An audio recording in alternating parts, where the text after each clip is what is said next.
아브라함의 아내 사레는 시간이 지나도 자녀를 얻지 못하게 되자 조급해서 그의 여종 하갈을 아브라함에게 첩을 주어서 자녀를 얻으려고 했습니다. 그런데 문제는 자녀를 잉태하게 된 사레의 여종 하갈은 교만해져서 사레를 멸시하게 되었습니다. 여러분, 이처럼 사람은 변합니다. 잘 되면은 쉽게 변하는 것이 사람입니다. 이제 멸시를 받은 사레 역시 하갈에게 보복을 하게 됩니다. 그래서 사레는 하갈을 학대하기 시작했습니다.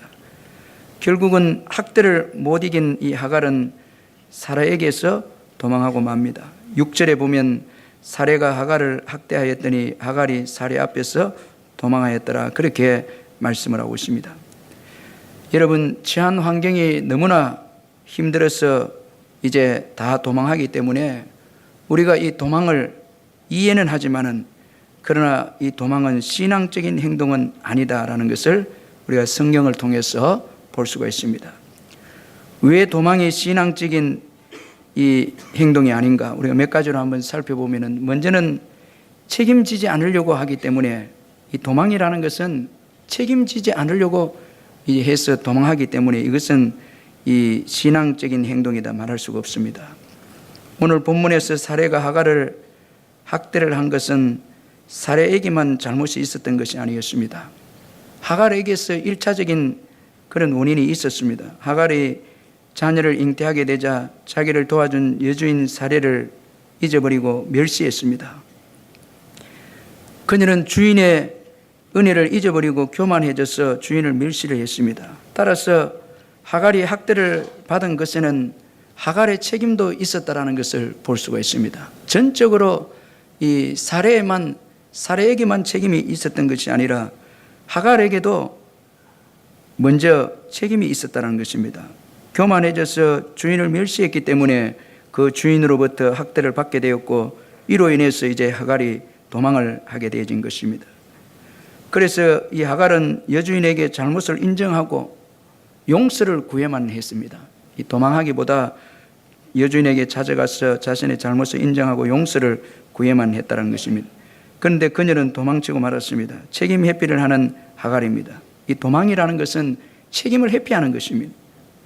따라서 도망은 자신의 잘못을 인정하지 않고 환경을 탓하는 불신앙인 것입니다. 그러므로 도망하는 인생은 믿음의 사람이라 할 수가 없습니다.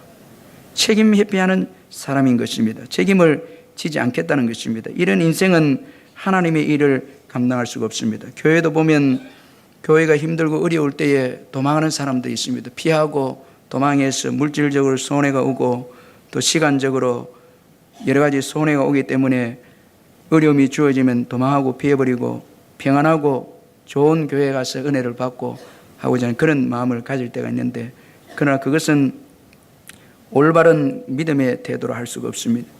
그리고 또 도망이 불신앙적이라는 것은 지금 처한 환경보다 도망하면 더 나은 환경이다, 또 이렇게 생각하기 때문에 도망은 불신앙적인 그런 행동이라는 것입니다.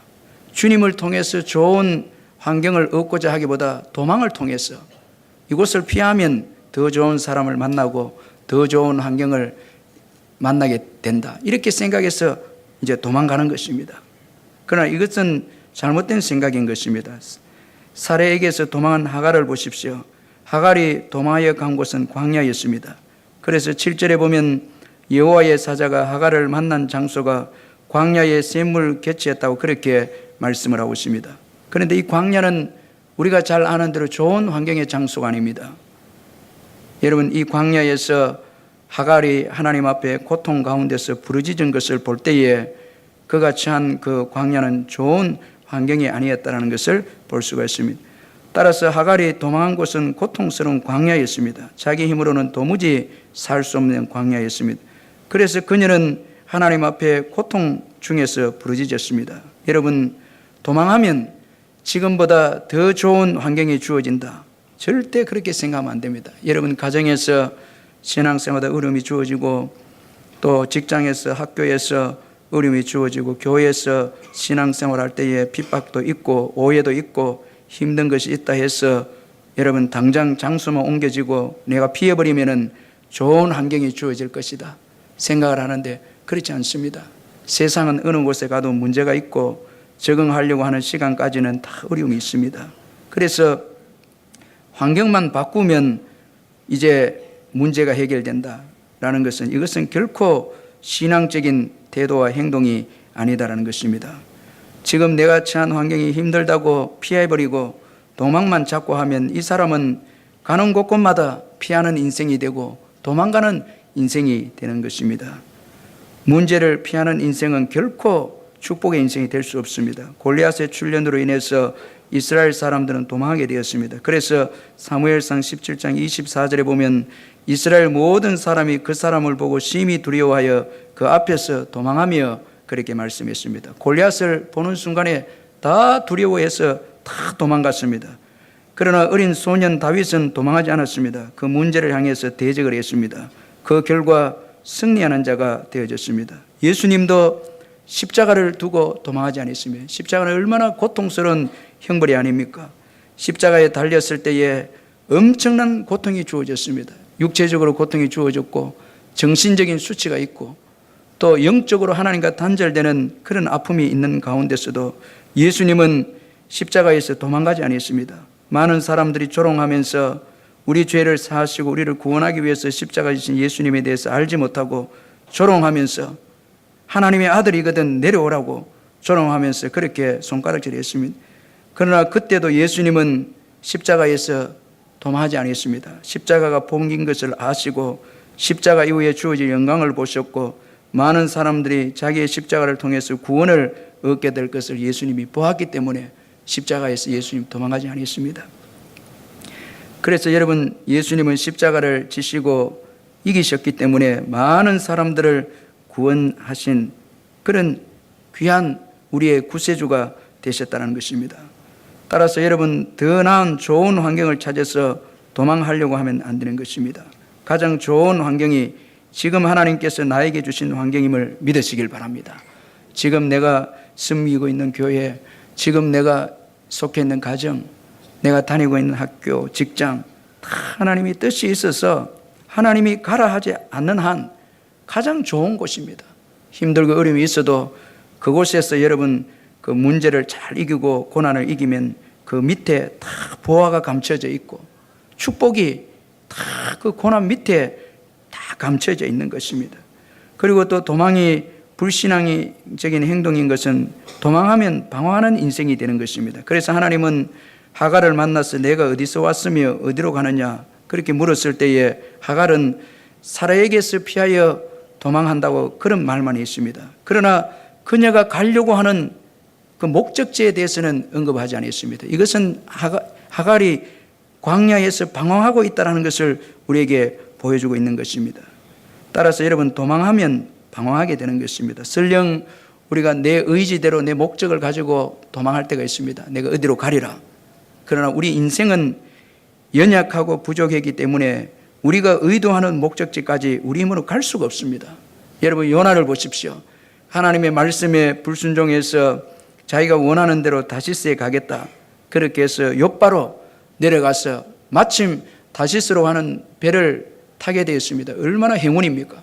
그런데 목적지인 다시스까지 가지 못하고 도중에 풍랑이 일어나게 되어져서 정처 없이 방황하게 되어지고 나중에는 물고기 뱃속에까지 들어가게 되는데 물고기 뱃속에 하나님이 인도하셔서 들어가게 하시고 하나님께서 토해내서 이제 그 요나를 육지로 보낼 때까지는 풍랑 가운데 방황하는 인생이 되었습니다. 자기가 계획하고 자기가 다시스로 가겠다고 의도하고 도망갔지만은 그러나 자기 의도대로 다시스까지 가지 못했다는 것입니다. 오늘 우리들도 어려움을 피해서 내가 의도하는 대로 어느 곳에 가겠다 그렇게 우리가 생각하지만은 실제로 도망에 가보면은 시험도 오고 어려움도 오고 힘든 일이 주어져서 목적지까지 우리 힘으로 갈 수가 없는 것입니다.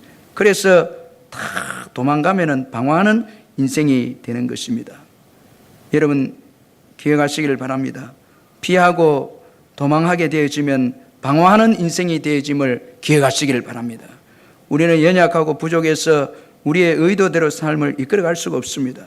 우리에게는 예상치 못한 고난과 시험이 항상 주어지기 때문에 그렇습니다. 그러므로 도망하면 방황하는 인생이 되기에 도망은 이 불신앙적인 행동이다라는 것을 잊지 말아야 합니다. 하갈도 광야에서 방황하는 인생이 되었습니다. 아마도 이 여인은 애굽의 여인이니까 이제 애굽으로 가야 되겠다 마음을 먹고 도망했는지 모르겠습니다. 그러나 애굽까지 갈 수도 없고, 비록 광야에서 샘이 있었지만은 그 샘에서 고통스럽게 하나님께 부르짖은 것을 볼 때에 이 하갈도 방황한 여인이었다는 것을 볼 수가 있습니다. 그녀는 도망하면 문제가 다 해결될 줄 그렇게 생각했습니다. 그러나 도망했을 때 결론은 광야에서 방황하는 인생이 되고 말았다는 것입니다. 이처럼 도망은 불신앙적인 행동인 것입니다. 따라서 우리는 우리를 힘들게 하는 사람과 어려운 환경을 만난다고 해서 해결책으로 도망을 선택해서는 안 됩니다. 자꾸 피하고 도망하고 이런 해결책을 선택하면 안 되는 것입니다. 결국 우리 인생은 하나님을 만나야 문제를 해결받게 되는 것입니다. 하갈 역시 도망하여 간 광야에서 하나님을 찾았습니다. 고통스러운 자리에서 여호와 하나님께 부르짖었습니다. 도망이 자신의 문제를 해결해 줄 수 없는 것을 깨달았을 때에 하갈은 광야에서 주님을 찾기 시작했습니다. 이런 하갈을 주님은 만나 주셨습니다. 여러분, 주님은 우리가 실패해서 도망한 자리에서 힘들어하면서 주님을 찾으실 때 우리를 외면하지 아니하고 만나 주시는 분이 주님이십니다. 그래서 고통 중에 부르짖는 하갈에게 주님은 찾아오셨습니다. 주님은 사람이 찾아올 수 없는 광야에 찾아오셨습니다. 여러분, 그러므로 도무지 해결할 수 없는 문제와 힘든 장소와 어려움이 있다 해서 절망하지 마시고 하나님을 찾으시기를 주의 이름으로 축원합니다. 어떤 어려움이 있어도 주님은 갈 수가 있고, 광야에서도 주님은 오셔서 만나주시고 우리의 문제를 해결해 주시는 것입니다. 오늘 본문 7절에서도 보면 여호와의 사자가 광야의 샘물 곁 곧 술길 샘 곁에서 그를 만났다, 그렇게 말씀하고 있습니다. 여러분, 이 7절 말씀을 통해서 볼 때에 광야의 샘이 하갈을 살린 것이 아닙니다.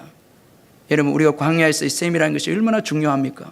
우리의 목을 축이고 우리에게 여러분 힘을 주고 물이 없으면 죽지 않습니까? 그만큼 샘이라는 것은 중요하지만, 그러나 광야의 그 샘으로는 우리 인생을 근본적으로 치유하거나 살릴 수가 없는 것입니다. 그래서 하갈은 그 광야의 샘 곁에서 하나님께 고통 가운데 부르짖었을 때에 주님이 만나주심으로 인해서 이 하갈이 새롭게 회복되는 것을 볼 때에 광야의 샘이 하갈을 살린 것이 아니라 여호와 하나님이 하갈을 살리셨음을 오늘 우리들에게 말씀해 주고 있다는 것입니다. 그러므로 여러분, 진정한 우리의 구원자는 예수 그리스도 그분이십니다. 그분을 바라보시고 그분을 찾으시기를 주의 이름을 축원합니다. 이제 하갈을 만난 여호와의 사자는 먼저 이 하갈에게 사례의 여종 하갈아, 그렇게 말씀을 하고 있습니다. 여러분, 하나님은 하갈을 정확하게 하셨습니다. 도망가는 하갈을 정확하게 하셨습니다. 그래서 사례의 여종 하갈아, 그렇게 말씀을 하셨습니다. 따라서 오늘 우리들도 정확하게 아시는 하나님이십니다. 우리가 실패하고 문제 가운데서 고통에 하면서 도망갈 때에 그곳에서 주님을 찾고 부르짖을 때에 주님은 우리 형편을 그대로 아시고 여러분 만나 주시는 것입니다. 우리의 형편을 다 아시고 우리에 대해서 정확히 아시는 분은 우리의 문제도 능히 해결하시는 분이십니다. 여러분 믿으시길 바랍니다. 그리고 하나님은 하갈에게서 어디서 왔으며 어디로 가느냐, 그렇게 질문을 하셨습니다. 이 질문은 하나님께서 하갈이 어디서 와서 어디로 가는지 몰라서 말씀하신, 질문하신 그런 내용이 아니다라는 것입니다. 하갈에게 신앙으로 깨우쳐 주시고 하갈을 올바르게 가르치기 위해서 하나님은 하갈에게 어디서 왔으며 어디로 가느냐, 그렇게 질문을 했습니다. 하갈은 내 여주인 사례를 피하여 도망하였다, 그렇게 대답을 합니다. 그녀는 자신의 도망이 사례 때문이다, 아직까지 그렇게 언급을 하고 있습니다. 자신의 잘못을 알지 못하는 하갈인 것입니다. 하나님께서 질문을 통해서 그녀의 잘못을 드러내고 치유하고 회개시키고 연단하게 하시고 하는 것을 볼 수가 있습니다. 그래서 잘못을 깨우쳐 주시기 위해서 하나님은 질문을 하셨습니다. 여러분, 하나님만이 우리가 어디서 왔으며 어디로 가야 하는지 진정으로 아시는 분이 하나님이십니다. 우리가 무엇을 잘못하고 있으며 깨닫게 하시는 분도 하나님이시고 우리가 가야 될 곳도 정확하게 아시는 분이 하나님이십니다. 그래서 오늘 이 질문을 하고 계신다는 것은 우리에게 해답도 가지고 계신다는 것을 보여주고 있습니다. 어디서 왔으며 어디로 가느냐, 이 질문 속에는 우리의 연약함을 깨우쳐 줄 뿐만 아니라 우리가 가야 될 곳을 또 가야 될 정답도 이 질문 속에 또 담고 있다라는 것입니다. 여러분, 하나님을 만나지 못하면 내가 어디서 왔으며 어디로 가는지 알지 못합니다. 그러나 하나님을 만나면 내가 죄인인 것을 깨닫고 잘못을 깨닫고 또 내가 어디서 와서 어디로 가는지 알게 되는 인생이 되는 것입니다. 여러분, 예수님을 믿으면 우리가 하나님께로부터 와서 결국 하나님께로 가게 되는 것을 알게 되는 것입니다. 요한복음 14장 6절에 보면 내가 곧 길이요 진리요 생명이니 나로 말미암지 않고는 아버지께로 올 자가 없느니라, 그렇게 말씀했습니다. 여러분, 예수님은 길입니다. 저와 여러분이 예수님을 믿기 때문에 우리가 여러분 가는 길을 우리는 알고 있는 것입니다. 예수님의 인도하심으로 인해서 우리는 하나님 아버지께로 가는 자들인 것입니다. 따라서 예수님을 믿지 않는 인생은 방황하는 인생이 될 수밖에 없습니다. 도망하면 늘 방황하는 거예요. 예수를 믿지 않고 어려운 가운데서 피해만 다니고 도망하는 인생은 방황하는 인생입니다. 여러분, 인생의 힘든 문제 때문에 피해서 도망하면서 사는 분들이 있다면 오늘도 그렇게 해서 교회에 오셨다면 예수님을 여러분의 구주로 믿으시길 바랍니다. 예수님을 만나면 더 이상 피하지 않고 도망하지 않고 방황하지 않는 인생이 되는 것입니다. 하갈을 만나신 하나님은 하갈에게 여주인에게로 돌아가서 그 수하에 복종하라. 여러분, 질문하시고 난 다음에 하갈에게 그녀의 잘못을 깨닫게 하시고 마침내 그 하갈에게 올바른 길을 제시하고 있습니다. 여주인에게로 돌아가라는 거예요. 사라에게로 돌아가라. 그리고 가서 복종하라, 그렇게 말씀을 하셨습니다. 지금 너가 가고 있는 길은 잘못된 길이다라는 것입니다. 이제 여주인 사라에게로 돌아가서 그 수하에 복종하라, 그렇게 하나님께서 하갈에게 말씀해 주셨습니다. 하갈에게 올바른 길을 가르쳐 주시는 하나님이십니다. 여러분, 하나님께 은혜를 받으면은, 하나님을 만나면은 그 특징이 우리가 가야 될 곳, 우리가 있어야 될 하나님이 원하시는 그 곳에 우리가 가게 된다는 것입니다. 우리가 은혜를 받게 되면 하나님께서 원래 정해주신 위치대로 다 돌아갑니다. 남편은 남편의 위치로 돌아가고 아내는 아내의 위치로 돌아가고 은혜 받으면 자녀는 자녀의 위치로 돌아가고 부모는 부모의 위치대로 돌아가고 또 우리는 하나님 주신 직장에 가서 일하게 되고 우리 학생들은 학교에 가서 공부를 하게 되고 성도들은 빛과 소금의 사명을 감당하는 위치에 서게 되고 힘든다고 도망하고 피하고 그렇지 않고 은혜를 받으면 하나님께서 정하신 그 자리로 돌아가서 그 자리에서 하나님의 뜻을 드러내며 빛과 소금의 사명을 감당하는 것이 바로 은혜 받은 자의 모습인 것입니다. 은혜 받았다 하면서 남편은 남편대로 방황하고 또 아내는 아내대로 방황하고 자녀들은 자녀대로 방황하면 이건 은혜 받은 증거가 아닌 것입니다. 은혜 받으면 하나님 주신 내 자리에서 최선을 다해서 일하는 것입니다. 우리 교회도 은혜를 받으면 너무 일에 신경 쓰지 않습니다. 다른 사람 직분에 대해서 신경 쓰고 그렇게 하지 않습니다. 하나님이 주신 내 귀한 사역에 최선을 다하고 거기에 뜻이 있음을 믿고 헌신하게 되고 거기에 모든 것을 다 드리는 것입니다. 이것이 은혜 받은 자의 모습입니다. 은혜 받지 못하면 방황합니다. 마음이 늘 왔다 갔다 합니다. 늘 마음이 왔다 갔다 이렇게 해서 뿌리를 내리지 못하고 정착하지 못합니다. 그 은혜를 받으면은 하나님이 원하는 장소에 가서 거기서 이제 섬기고 복종하고 그렇게 하는 것입니다. 여러분, 하나님은 환경을 변화시키기보다 먼저 우리 자신을 변화시키기를 원하시는 분이심을 믿으시길 바랍니다. 사례의 그 환경을 변화시키기보다 하갈을 먼저 만나셔서 그로 하여금 겸손하게 복종의 사람이 되게 하고 주인을 섬길 수 있는 겸손한 사람이 되도록 그의 의지와 도망가는 의지와 모든 것을 깨뜨려서 다시 주인에게로 돌아가서 섬기는 사람으로 하나님은 먼저 하갈을 만들기를 원하셨다는 것입니다. 그래서 은혜 받은 자의 특징은 내가 먼저 변하는 것입니다.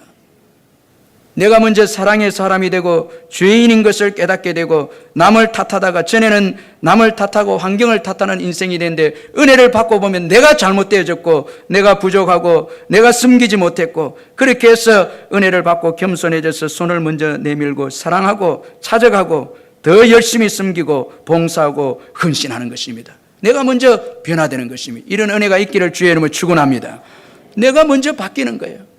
저는 우리 울산 남북의 성도들이 환경을 탓하고 사람들을 탓하기보다 내가 먼저 바뀌는 은혜가 있기를 주의 이름으로 축원합니다. 내가 바뀌어서 자꾸 다른 사람들이 볼 때에 정말 감동을 받고, 자꾸 남이 보이면 안 됩니다.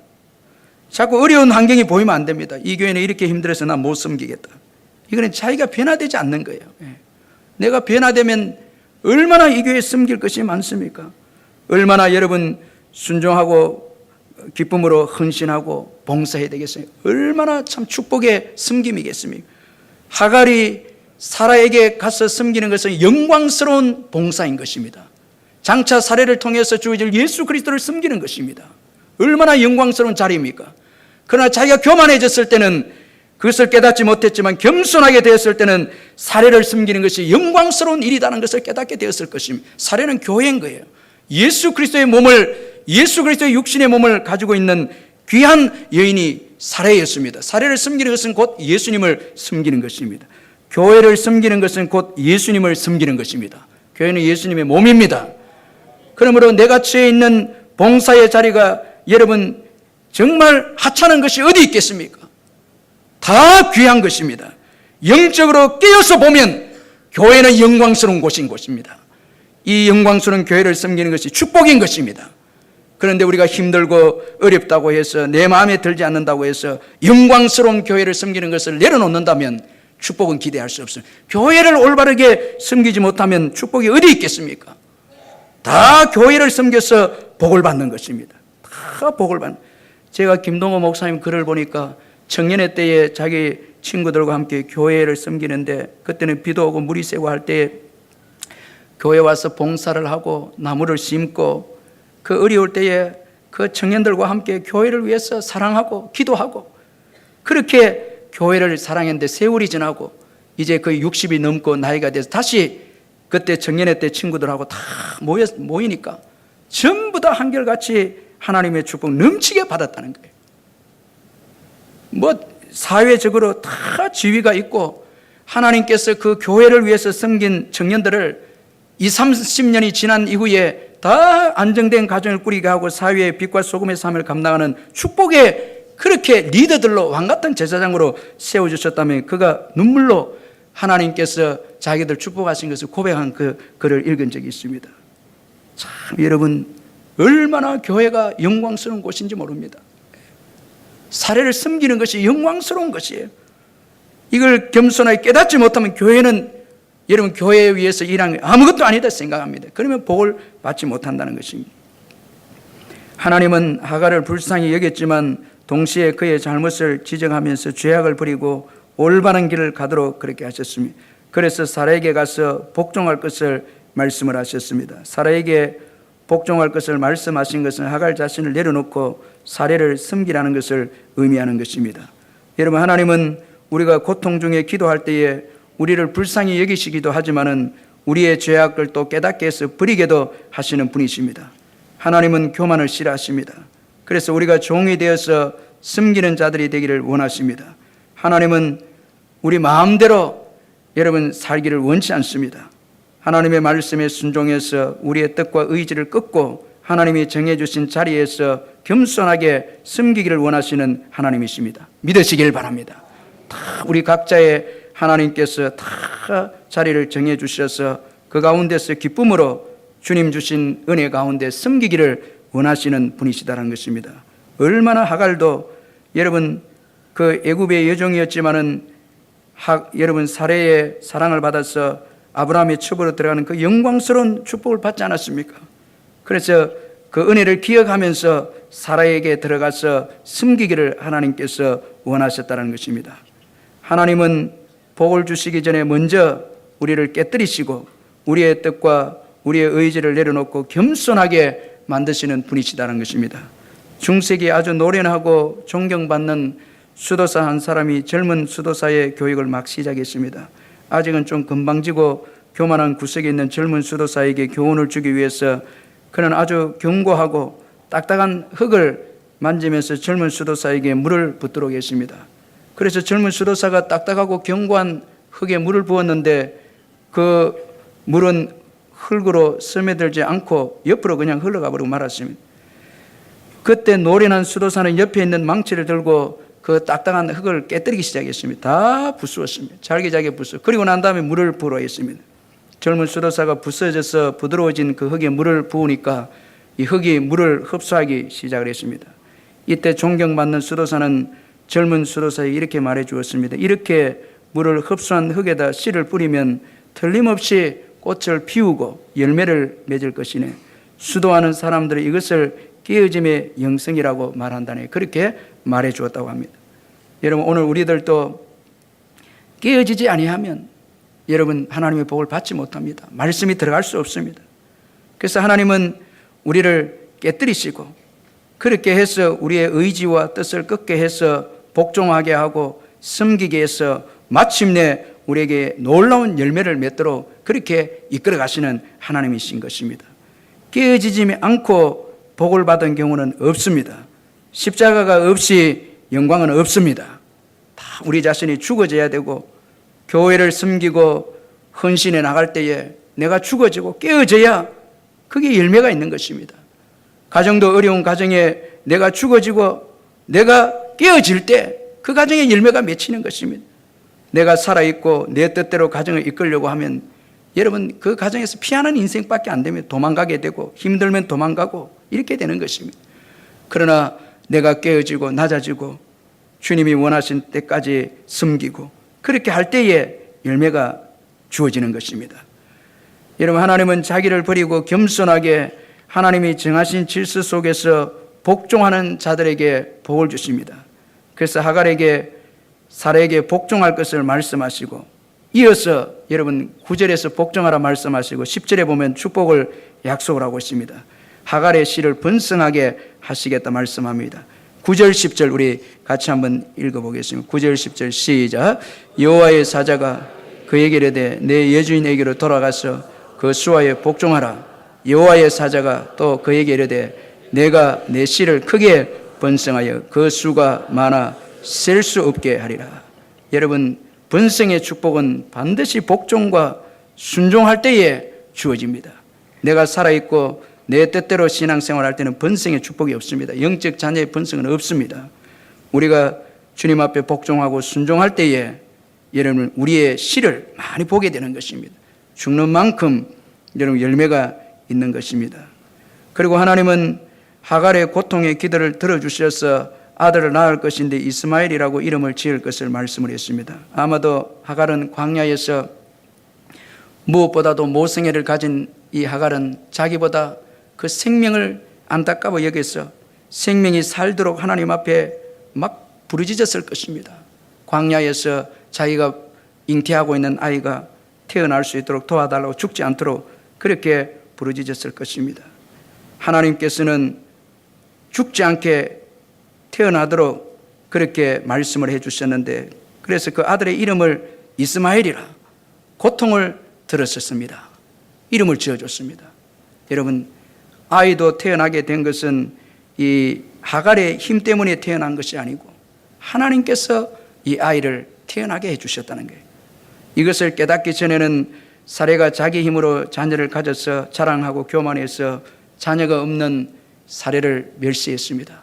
고난을 통해서 자녀도 하나님께서 태어나게 해주셔야 태어나게 된다는 것을 깨달았을 때 여러분 하갈은 겸손하게 낮아졌을 것입니다.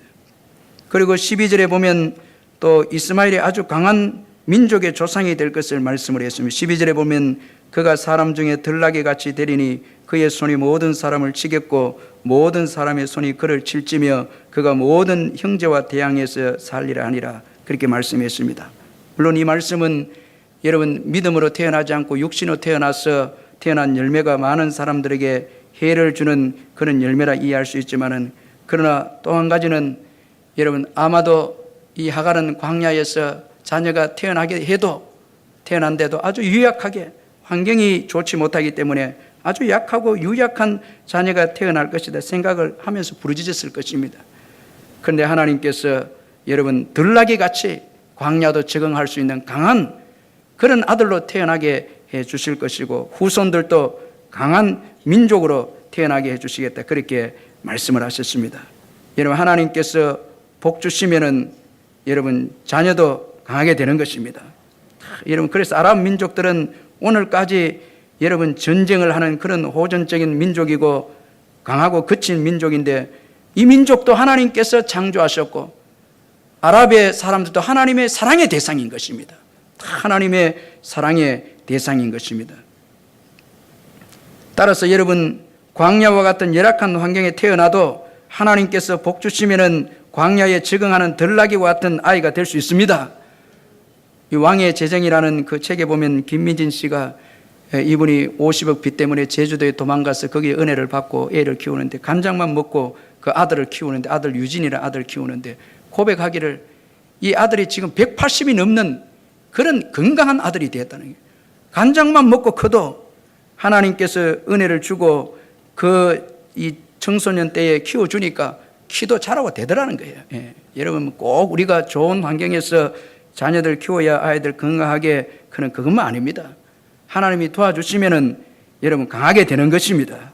하나님이 축복해 주시면은 여러분 어떤 광야에도 버틸 수 있는 자녀가 되는 것입니다. 이제 하갈은 광야에서 하나님과의 만남을 통해서 완전히 낮아지고 깨어졌습니다. 그래서 하나님을 높이는 여인이 되어졌습니다.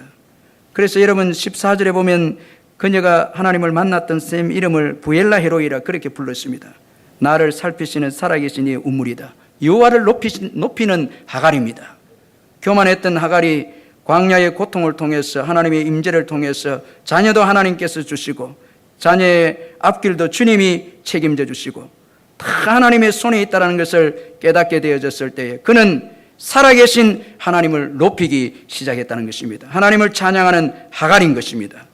그리고 그녀는 하나님의 말씀에 순종해서 아브라함 가정에 돌아가서 아들을 낳았습니다. 말씀에 그대로 순종해서 교만을 버리고 하나님이 가라는 대로 가서 순종해서 그대로 자녀를 낳았습니다. 그래서 오늘 본문에 보면 아브라함이 여러분 그 낳은 아들의 이름을 이스마엘이라 그렇게 부르도록 했습니다. 아마도 하갈은 광야에서 만난 그 하나님에 대해서 아브라함에게 간증을 했을 것이고 아브라함은 그대로 믿고 그 낳은 아들의 이름을 이스마엘이라 그렇게 불렀다는 것입니다. 변화된 하갈입니다. 겸손해지고 낮아지고 순종하고 섬기는 하갈입니다. 여러분, 오늘 우리가 낮아져서 주님을 찾으면은 어디에서나 하나님을 만날 수가 있습니다. 하나님은 겸손한 자의 부르짖음을 살피시는 하나님이십니다. 여러분, 셈이 우리를 살리는 것이 아니라 하나님이 우리를 살리심을 믿으시길 바랍니다. 오늘도 이 세상의 것을 찾으면서 도망하고 좋은 것을 찾으면서 내 지금 힘든 환경에서 떠나서 인생을 다시 일어서려고 한 사람도 있다면 다 내려놓으시고 하나님을 찾으시기를 주의 이름으로 축원합니다. 하나님만이 우리를 살피시고 우리를 회복시키시는 분이시다는 것입니다. 여러분, 하나님을 만나면 하나님의 그 살피시는 은혜를 경험하면 광야도 걱정이 없습니다. 광야에서도 사는 것입니다. 광야에서도 약속을 받는 것입니다. 광야도 의미 있는 축복이 되는 장소가 되는 것입니다. 하나님이 우리를 살펴주시면 의미 있는 인생이 되고 더 이상 방황하지 않는 인생이 됨을 믿으시길 바랍니다. 놀라운 영적인 열매를 얻게 되는 인생이 되는 것입니다. 그러므로 여러분, 어렵고 힘든 일이 주어질 때마다 자꾸 도망가려고 피하려고 하지 마시고 좋은 장소를 찾으려고 하지 마시고 좋은 사람을 만나려고 하지 마시고 예수 그리스도 그분을 찾으시기를 주의 이름으로 축원합니다. 그분께 부르짖고 그분을 의지하는 여러분들이 되시길 바랍니다. 여러분, 이번 이제 가을도 오기 전에 먼저 새벽에 주의 전에 나와서 예수 그리스도 이름을 부르고 예수 그리스도를 찾으시기를 바랍니다. 부르짖으시기를 바랍니다. 그렇게 할 때에 올해도 놀라운 열매를 우리 교회에 주실 줄 믿습니다. 좋은 장소 없습니다. 여러분, 이 땅에 좋은 장소 없습니다. 자꾸 피하려고 좋은 사람 없습니다. 좋은 사역지 없습니다. 여러분, 주님이 함께 해주시고 도와주실 때에 좋은 장소가 되고 좋은 사람이 되고 좋은 환경이 되는 것입니다. 주님이 만나주시고 주님이 살펴주시면 축복의 인생이 되는 것입니다. 여러분, 어려운 환경이 있다 해서 자꾸 도망치지 마시고 여러분, 먼저 은혜를 받고 그 환경을 변화시키는 여러분들 되시길 바랍니다. 요셉을 보십시오. 술 맡은 관원장에게 도움을 구해서 제발 나가면 나를 좀 감옥에서 꺼내달라고 부탁을 했습니다. 그러나 여러분, 가도 시간이 지나도 이 술 맡은 관원장 통해서 나오지 못했습니다. 결국 2년을 더 기다린 가운데 기다렸습니다. 감옥에서 더 숨겼겠죠. 주님만 더 바라봤겠죠. 하나님께서 그의 때가 되매 그 감옥에서 애굽의 총리가 되는 축복으로 세워주신 것입니다. 오늘 내가 처한 환경에서 최선을 다하고 주님 의지하고 내가 변화돼서 환경을 섬기고 환경을 여러분 거기에 하나님의 뜻이 있음을 믿고 도망치지 않고 섬기고 헌신할 때에 그 힘든 환경에서 여러분 적과 꿀이 흐르는 은혜를 우리에게 주실 줄 믿습니다. 그러므로 우리의 가정에 문제가 있다면 낙심하지 말고 하나님께 간절히 도움을 구하시는 저와 여러분 되시기를 주님의 이름으로 축원합니다.